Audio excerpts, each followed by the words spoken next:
Il fallait se lever tôt pour venir assister au petit déjeuner organisé par le Comité intersectoriel étudiant et les fonds de recherche du Québec à ce congrès de l'ACFAS. Annie Monpetit, qui est membre du Comité intersectoriel étudiant, participait à un panel de discussion pour parler d'implication étudiante. Annie, on va commencer avec ça. À partir de quel moment tu t'es impliquée au sein du CIE et que tu as vu que tu pouvais faire une différence? Mon chemin vers l'implication du CIE, ça a été assez long parce qu'au départ, à la fin de mes études de bac, moi, on m'avait dit que j'avais pas nécessairement les compétences pour poursuivre de l'avant, mais suite à plusieurs expériences de travail, à ma maîtrise que j'ai fait, pour laquelle j'ai vraiment accroché au milieu de la recherche, puis ensuite au doctorat, là, je me suis rendu compte qu'en fait, il y avait des défis qui étaient importants quand on a un parcours plutôt atypique.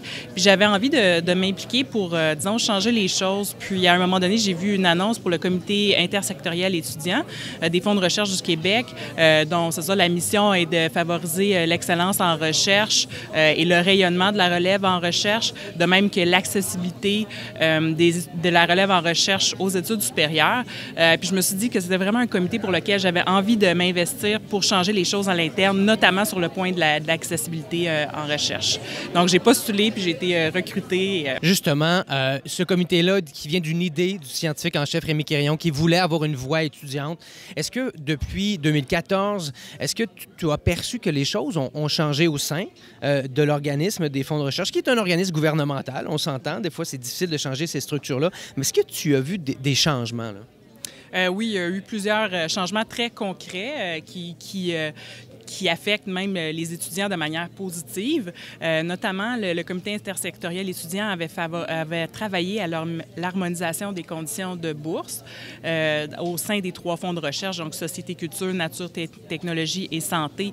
Donc ça, l'impact, c'est que finalement, notamment au niveau des congés parentaux, il y a eu des changements à ce niveau-là qui se sont notamment allongés pour certains fonds de recherche. Donc, il y a vraiment des impacts concrets à l'implication de la relève en recherche au sein des fonds de recherche. Puis je pourrais en nommer plusieurs autres exemples. Là. Évidemment, on a des dossiers sur la situation des chercheurs postdoctoraux, sur la recherche au collégial. On a mené un dossier sur l'insertion professionnelle hors des murs de l'université. Et tous ces dossiers-là il y a eu des pistes d'action qui ont été émises puis ont eu des impacts concrets pour la relève en recherche. Et Annie, tu es à l'UQO actuellement, tu poursuis ton doctorat.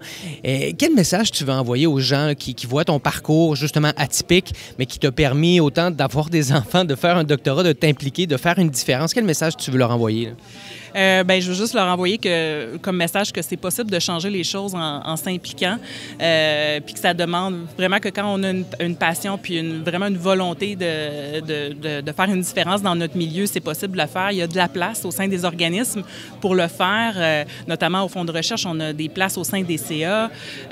Donc, vraiment, il y a des opportunités qui sont ouvertes, qui s'offrent à nous pour qu'on puisse faire des changements concrets.